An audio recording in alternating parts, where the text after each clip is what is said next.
Fallen Angel Hyuga Hinata. I finally got this, and this is our first one for on the channel.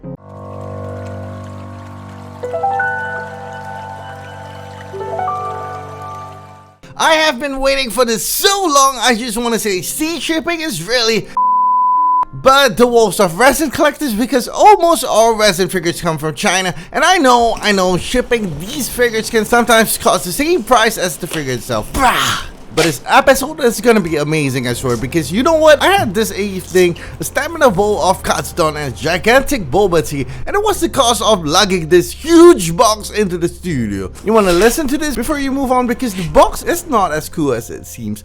Firstly, I've opened 3 1/6 resin figures on Rice Bucket, and it didn't come with anything special, but this is our first one for.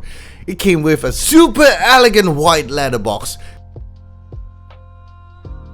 This is the first time we're furnished with rose gold buckles and handles. Rose gold definitely does look really sweet here, but the bad thing is this is not actually leather. It is some kind of false leather made of cardboard. So one problem leads to another. The buckles don't hold. So if you're buying this secondhand, please be nice to your seller, because the screws just dropped. How are you gonna expect cardboard to hold on to screws? I mean, this thing weighs a ton. The figure itself weighs 7.5 kilograms, but the box weighs a few more kilograms. And you know how much I talk about getting customized velcros. This time we have it. Fat and thick, and the fonts are sturdily printed. And here we have another inevitable design flaw. Trust me, they can't do anything about it. The problem is, since the figure weighs 7.5 kilograms, you can only pour the inner box out. You think you can just flip the lid open? There is no lid, because the lid is halfway in, covered with 2 tapes. Fallen Angel tapes. Yay! Yay for the FA tape. No applauses, because I still have to pour the box out. This is really excruciating.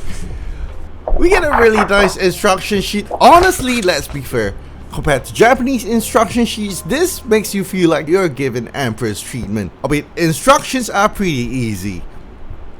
Before I start, I want to say this is a very fantastic artistic impression of Hinata. Definitely sexualized, but this is definitely not going to be your usual Hinata. But let's do it. Base. Nothing to do with Hinata. This is definitely a mix between resin and wood. Let's not talk about preferences with colors, because the pseudo wood sculpture is extremely immaculate. Not ignoring the golden bits, I think this base is exuberating a huge Chinese furniture flavor.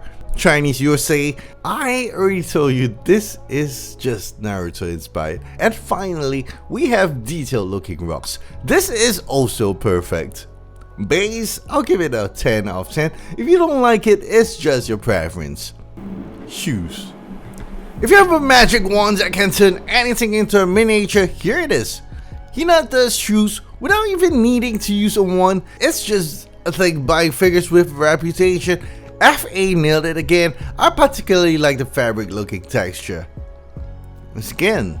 Skin is difficult to judge. Recently, studios have been trying to outdo each other, so skin nowadays have very detailed texture, with details such as freckles, veins, and even some buzz capillaries. Hinata doesn't have any of it, but her skin is really silky smooth, lightly shaded. I love this. Fabric is amazing. I love how the fabric sticks onto the figure. It feels so thin, it does look like Hinata is wearing real clothes. The red and white comes together perfectly. What I mean is, they are painted with very defined edges. The fabric texture also came out very perfect. I guess they use a pretty high quality mold. Around her chest is a different type of fabric representation too. Overall, really detailed. Body sculpture. It's highly realistic. I mean, unrealistic at the front. It's not like it's something we can accept. From the back, it is excellently sculpted to represent a female's back. But I love this part of the sculpt very much. Also, I didn't purchase the optional nude figure.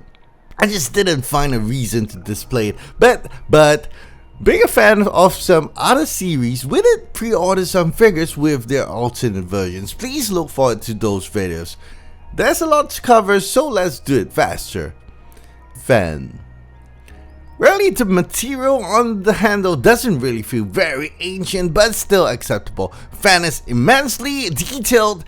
I love simple dioramas, and I'm glad the fan adds nothing too much to the scene. I mean, I want to see Hinata, not the fan, unless the accessory is a Rasengan! I don't think it adds too much to the scene. Dogs. I love how the dogs just spread out of nowhere, but the dogs, really crazy representation of stone sculptures. It's really quite a handful, huh? I mean, literally it fits in the hand.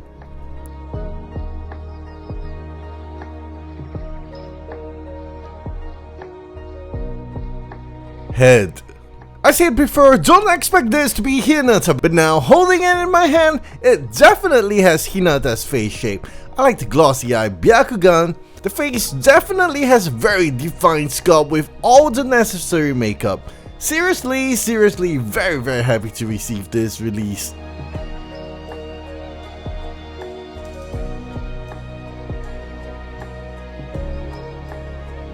This review was really massive for me. Thank you for sitting through this with me, and thank you for always supporting the channel with your patronage. I really appreciate all of you who viewed my videos. They're really a huge encouragement, and if you haven't subscribed, please do to receive first-hand news of new reviews. Fallen Angel Studio have been really great, and we've pre-ordered almost all of their upcoming figures, but join us next week for another resin kit from Persona 5. Till then, remember to love yourself more than your figures. Goodbye.